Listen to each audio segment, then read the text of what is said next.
नाशिक जिल्ह्यातील मालेगाव कॅम्प परिसरातील साने गुरुजी नगरात पत्नी आणि तिच्या कुटुंबियांच्या सततच्या मानसिक छळाला आणि धमक्यांना कंटाळून अनिकेत बाळासाहेब जगताप या 27 वर्षीय तरुणानं गळफास लावून आत्महत्या केल्याची धक्कादायक आणि अत्यंत दुर्दैवी घटना घडली आहे।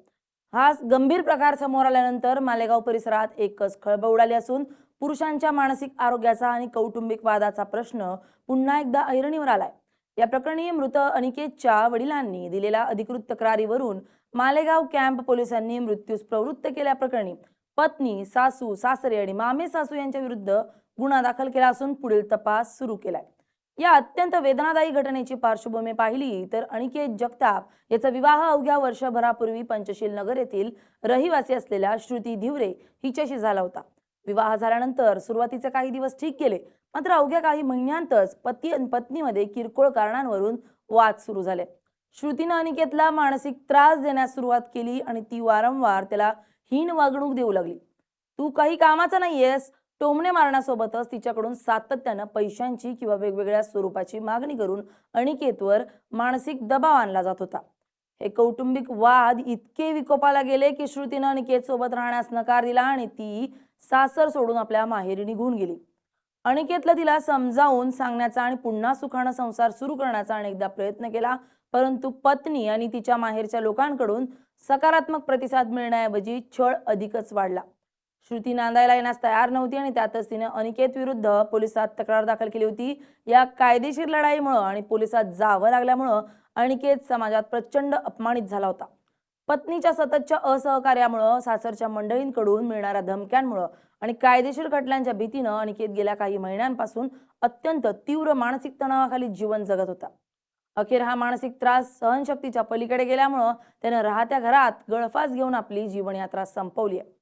अनिकेतच्या आत्महत्येनंतर त्याच्या कुटुंबियांना मोठा धक्का बसला असून साने गुरुजी नगर परिसरात तीव्र संताप व्यक्त केला जातोय। पोलिसांनी सुरुवातीला या प्रकरणाची आकस्मिक मृत्यू म्हणून नोंद केली होती, मात्र अनिकेतच्या मृत्यूनंतर त्याचे वडील बाळासाहेब जगताप यांनी दिलेल्या सविस्तर फिर्यादीवरून कॅम्प पोलिसांनी अनिकेतचा मानसिक छळ करून त्याला आत्महत्येस प्रवृत्त केल्याप्रकरणी पत्नी श्रुती जगताप, सासू वंदना सुभाष धिवरे, सासरे सुभाष सुखदेव धिवरे आणि मामे सासू उज्ज्वला सतीश पवार यांच्या विरुद्ध गुन्हा दाखल केला।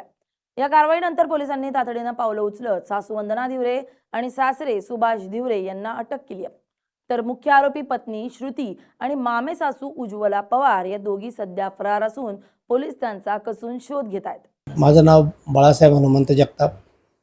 माझ्या मुलाचं लग्न झालं होतं प्रेमविवाह प्रकरणी आणि त्यात आमच्या सूनबाईंनी खूप त्याला टॉर्चर केलं। एवढं टॉर्चर केलं तर शेवटी त्याला आमच्यातनं हिरवून नेलं आणि त्याने शेवटी कुठल्याही गोष्टीचं आम्हाला सांगितलं नाही, पण त्या गोष्टीमध्ये त्याने विचार नाही केला तर आईबाप आहे, पण त्याने वारंवार त्याच्या पत्नीने टॉर्चर करून आणि त्याला भाग पाडला आत्महत्या करण्यासाठी।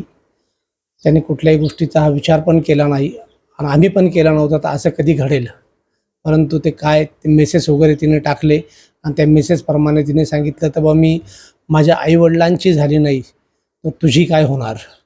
तर त्यामुळे त्याने आपल्या स्वतःलाच सगळ्या गोष्टी हिरवून घेतल्या आणि आपलं जीवन त्याने त्याग केलं। माझं नाव राहुल पवार। माझ्या शालकने आत्महत्या केली। त्याला आत्महत्या करण्यास प्रवृत्त त्याची जी वाईफ आहे तिने तिच्या पूर्ण कुटुंबियांनी केलं।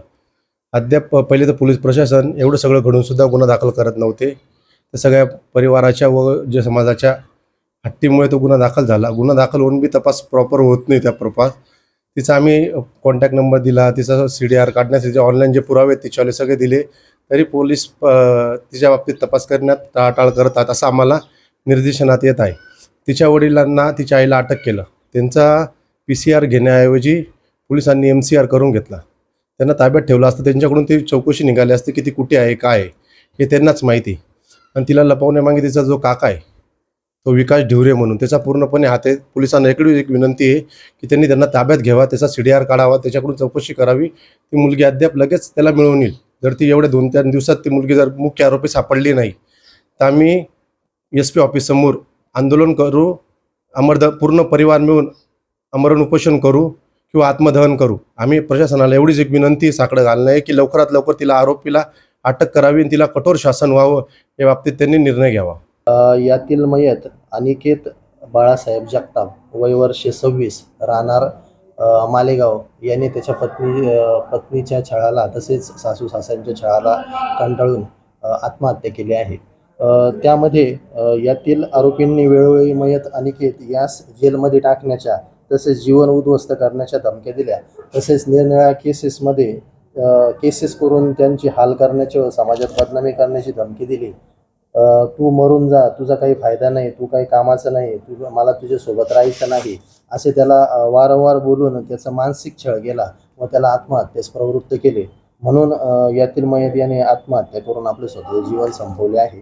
त्याबाबत आपल्या पोलीस स्टेशनला वरीलप्रमाणे गुन्हा दाखल असून यामध्ये यातील मयताची पत्नी श्रुती जगताप, तसेच सासरे सुभाष धिवरे, सासू वंदना धिवरे, तसेच यातील श्रुती जगताप हिची मामी उज्ज्वला पवार अशा 4 आरोपींविरुद्ध गुन्हा दाखल आहे व त्यातील आरोपी क्रमांक 2 सुभाष धिवरे व आरोपी क्रमांक 3 वंदना धिवरे अशा दोघांना अटक केली असून ते सध्या मॅजिस्ट्रेट कस्टडीमध्ये आहे.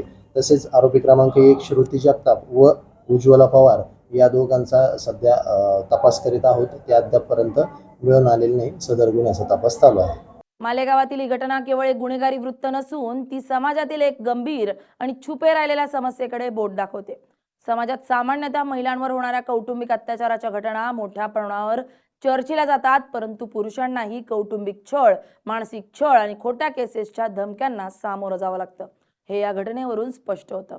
अनेकदा पुरुष सामाजिक प्रतिष्ठेपोटी किंवा समाजात थट्टा उडेल या भीतीनं स्वतःवर होणारा मानसिक अन्याय कोणाकडेही व्यक्त करत नाहीत, ज्यामुळं ते नैराश्याच्या गर्तेत ढकलले जातात. कायद्याचा गैरवापर करून किंवा खोट्या तक्रारींच्या माध्यमातून पतीला मानसिकदृष्ट्या उद्ध्वस्त करण्याचं वाढतं प्रमाण ही चिंतेची बाब बनली आहे. अशा संवेदनशील कौटुंबिक विवादांमध्ये केवळ एका बाजूने विचार न करता निष्पक्ष चौकशी होणं गरजेचं असतं. जर समाजात पुरुषांच्या मानसिक आरोग्याकडे आणि त्यांच्या सुरक्षिततेकडे दुर्लक्ष केलं गेलं तर अनिकेत सारख्या अनेक तरुणांना आपले प्राण गमावे लागतील. अशा तणावपूर्ण परिस्थितीत अडकलेल्या पुरुषांनी टोकाचं पाऊल न उचलता कायदेशीर सल्लागारांची, पुरुषांच्या हक्कांसाठी लढणाऱ्या सामाजिक संस्थांची किंवा मानसिक समुपदेशकांची मदत घेणं आवश्यक आहे, जेणेकरून कोणत्याही समस्येवर योग्य मार्ग काढता येईल. मालेगाव कॅम्प पोलीस फरार आरोपींचा शोध घेत असून या प्रकरणाचा सखोल तपास करत आहेत. Bureau report LS Marathi.